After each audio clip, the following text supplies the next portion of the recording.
Halo Sobat STI, dimanapun kalian berada, saya berharap bahwa renggungan kasih Tuhan akan selalu melindungi saudara semua dan memberkati saudara semua dimanapun kalian berada. Pada kesempatan kali ini, saya akan bawakan renungan kepada saudara-saudara semua yang menceritakan atau menggambarkan bagaimana dorongan kuasa Tuhan dalam menguatkan hambanya ketika berada dalam titik keputusasaan atau bahkan titik ketidakpercayaan diri. Baik, nats perenungan kita pada kali ini terdapat di 1 Raja-Raja, pasal yang ke-19 ayat yang pertama sampai yang ke-8. Saya akan menceritakan bagaimana kisah Elia di sini. Di judul narasi kita ini berjudul Elia ke Gunung Horeb. Nah, saudara-saudara, sebelum Elia pergi ke Gunung Horeb, dia melakukan 2 kemenangan besar dalam pelayanannya. Yang pertama, dia berhasil membunuh 450 Nabi Baal dengan kuasa Tuhan. Dan juga, yang kedua, dia berhasil mendatangkan hujan atas kuasa Tuhan setelah beberapa tahun lamanya tidak turun hujan di negeri itu. Nah, setelah 2 kemenangan besar yang dilakukan oleh Elia di sini, istri dari Raja Ahab yang merupakan Ratu Isabel memberikan ancaman pembunuhan kepada Elia.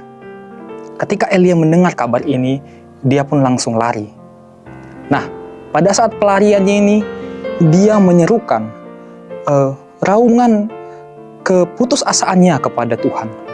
Dalam ayat yang keempat kita bisa lihat, tetapi ia sendiri masuk ke padang gurun sehari perjalanan jauhnya, lalu duduk di bawah sebuah pohon arar, kemudian ia ingin mati.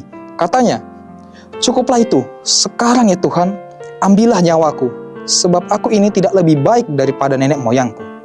Ketika kita melihat raungan Elia di sini, bagaimana kita bisa melihat gambaran keputusasaan dalam dirinya, gambaran ketidakpercayaan diri dalam dirinya. Ketika dia membandingkan dirinya dengan nenek moyangnya, dia tidak lebih baik daripada mereka semua. Dan bahkan dalam satu kalimat dia minta kepada Tuhan untuk mati saja.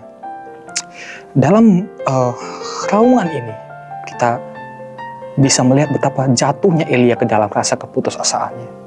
Tetapi Tuhan tidak diam saja melihat hambanya merasa putus asa di sini. Dia mengirimkan malaikatnya. Dia menyuruh Elia untuk makan dan minum 2 kali. Nah, setelah Elia memakan dan meminum minuman yang diberikan oleh malaikat Tuhan ini, Elia pun melanjutkan perjalanannya ke Gunung Horeb. Di ayat yang ke-8, maka bangunlah ia, lalu makan dan minum. Dan oleh kekuatan makanan itu, ia berjalan 40 hari 40 malam lamanya sampai ke Gunung Allah, yakni Gunung Horeb.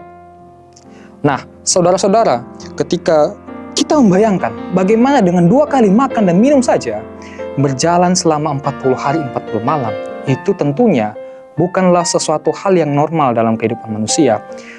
Fisik manusia tidak akan bertahan dalam situasi seperti ini. Tetapi saudara-saudara, kita bisa melihat bagaimana dorongan Tuhan. Tuhan tidak diam saja ketika melihat hambanya Elia putus asa.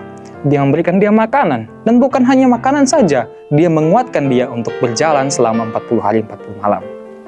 Nah, saudara-saudara, dalam konteks modern di saat ini, banyak dari kita, terkhususnya hamba-hamba Tuhan, dalam perjalanan pelayanan kita pasti akan mengalami yang namanya kemenangan dalam pelayanan kita, keberhasilan dalam pelayanan kita.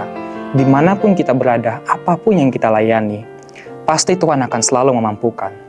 Tetapi saudara-saudara, kemenangan dalam pelayanan kita tidak menentukan, tidak menjamin bahwa kita akan selalu di masa kepercayaan diri kita. Pasti akan ada di satu titik, kita merasa putus asa, kita merasa menyerah kepada panggilan kita, dan bahkan ingin merasa berhenti kepada pelayanan yang sudah Tuhan percayakan kepada kita. Tetapi saudara-saudara, ketika kita melihat dari narasi Elia di sini, ketika dia merasa putus asa, Tuhan tidak serta-merta diam melihat hambanya. Dia memberikan suatu penghiburan bagi hambanya, dan bukan hanya itu saja, dia menguatkan hambanya melebihi batas yang bisa dia lakukan. Begitu juga dengan kita sekarang. Percayalah kepada Tuhan ketika kita berada dalam jurang keputusasaan kita. Ketika kita merasa tidak mampu, ketika kita merasa tidak kuat dan ingin menyerah, percayalah Tuhan akan memampukan kita. Dan bukan hanya memampukan kita, tetapi Tuhan akan memberikan kekuatan kepada kita melebihi batas-batas dalam pelayanan kita. Percayalah Tuhan akan memakai kita melebihi batas-batas dalam kepelayanan kita. Baik, untuk mengakhiri renungan kita pada hari ini, saya akan menutup dan mengajak saudara untuk berdoa. Terima kasih Tuhan buat berkat penyertaan-Mu kepada kami. Sekarang kami sudah selesai merenungkan kebenaran firman-Mu dari Nabi Elia, yang dimana dalam jurang keputusasaannya, dia meraung kepada Tuhan. Tetapi Engkau Tuhan, Allah yang kuat, Allah yang setia, yang tidak membiarkan hamba-Nya untuk terus dalam jurang ketidakpercayaan diri, jurang keputusasaan. Engkau yang menguatkan dan juga memberikan kekuatan kepada hamba-Mu Elia. Dan kami juga percaya Tuhan, seperti Elia di sini, Engkau pasti akan menguatkan kami ketika kami berada dalam ketidakpercayaan diri kami, ketika kami berada dalam ketidakmampuan kami dalam pelayanan kami. Tuhan tolong kuatkan kami dalam kepelayanan kami, berikan kami kekuatan, berikan kami hikmat dan juga kemampuan untuk melakukan pelayanan-pelayanan sesuai yang Engkau harapkan ya Tuhan. Terima kasih Tuhan, kami sudah berdoa. Haleluya. Amin.